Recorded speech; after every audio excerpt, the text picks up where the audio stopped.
ලෝකයේ භයානකම අපරාධකරුවන් වෙනුවෙන්ම වෙන්වුණු කිසිවෙකුට පලා යා නොහැකි නිරයක් බඳු බන්ධනාගාරයක් ගැන ඔබ අසා තිබේද? ඔව්, මේක හරියට අපායක් වගේ. මේ මධ්‍යම ඇමරිකාවේ එල් සැල්වදෝරේ විසින් ඉදි කළ සීකොඩ් බන්ධනාගාරය ත්‍රස්තවාදයේ මැඩපැවැත්වීමේ මධ්‍යස්ථානය කියලත් මේ ස්ථානය හඳුන්වනවා. ඉතින් අද අපි කතා කරන්නේ මේ බන්ධනාගාරය ගැන. මුලින්ම මෙහි පිහිටීම සහ විශාලත්වය ගැන කතා කරමු. මේ බන්ධනාගාරයේ පිහිටා තිබෙන්නේ කලින් කිව්වා වගේ එල් සැල්වදෝරේ. මේ ආරම්භ වෙන්නේ 2023 පෙබරවාරි මාසයේ. මේ හුදකලා නිම්නයක තමයි මෙහි පිහිටීම සටහන් වෙලා තියෙන්නේ. ප්‍රමාණය ගත්තොත් අක්කර 410ක දැවැන්ත භූමි ප්‍රමාණයක මෙය ඉදි කරලා තියෙනවා. මෙහි ධාරිතාවය ගැන ගත්තොත් මෙහි එක්වර සිරකරුවන් 40000කට අධික පිරිසක් රඳවාගෙන තියන්න පුළුවන් කියලා තමයි කියන්නේ. ආරක්ෂාව ගැන නම් ඉතින් ආය අහන්න දෙයක් නැහැ. මොකද ඊටමත් දැඩි ආරක්ෂාවක් කිසිදු සිරකරුවෙකුට මෙහින් පලා යනවා තියා හිතන්නවත් බැරි ආරක්ෂාවක් තමයි යොදවලා තිබෙන්නේ. ඉතින් ඇත්තටම ගත්තොත් පිටත ලෝකයක් එක්ක කිසිදු සම්බන්ධතාවයක් මෙහි ඉන්න සිරකරුවන්ට තියන්න බෑ. අඩි 30කින් උස කොන්ක්‍රීට් තාප්ප 4කින් මේ බන්ධනාගාරය වට වෙලා තියෙනවා. ඒ වගේම වෝල්ට් 15000ක විදුලි සැර වැදිය හැකි විදුලි වැටවල් වලින් මේ ආරක්ෂා කරලා තියෙනවා. ඒ වගේම නවීනතම එක්ස්රේ ස්කෑනර් යන්ත්‍රත් මෙම බන්ධනාගාරයේ සතුව තිබෙනවා. මේ නිලධාරීන් ඒ වගේම සිරකරුවන් පරීක්ෂා කරන්න. ඒ වගේම බන්ධනාගාර නිලධාරීන්ට අමතරව හමුදා සෙබළුන් 1000ක් සහ පොලිස් නිලධාරීන් 600ක් පැය 24 පුරාම මෙහි මුර සංචාරයේ යෙදෙනවා. ඉතින් හිතන්නකෝ කොහොමද මේ බන්ධනාගාරයෙන් මේ සිරකරුව පැනලා යන්නේ කියලා. ඒක කරන්න බැරි වැඩක්. මේ බන්ධනාගාරයේ සිරමැදිරි තුල ජීවිතය ගැන අපි කතා කරමු. ඇත්තටම මේ සිරමැදිරි තුල ජීවත් වෙන්න සුදුසු පරිසරයක් හෝ වටපිටාවක් නම් නැහැ.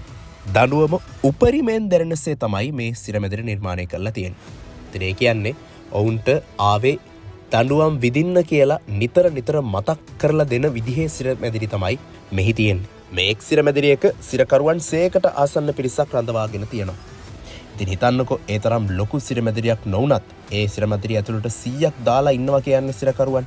ඔවුන්ට මොන වගේ අත්දැකීමක්ද තියෙන්නේ කියලා අපිට හිතා ගන්නවත් බෑ. සිරකරුවන්ට ඇඳන් හෝ මෙට්ට ලබා දෙන්නේ නැහැ. ඔවුන්ට නිදා ගැනීමට සිදු වෙන්නේ ලෝහමය තට්ටු මත. එතකොට නිින්දවත් හරියට උන්ට ලැබෙන්නේ නැහැ. මේ බන්ධනාගාරයේ ලයිට්ස් ඔන් කරලා තමයි හැම වෙලාවෙම තියෙන්නේ.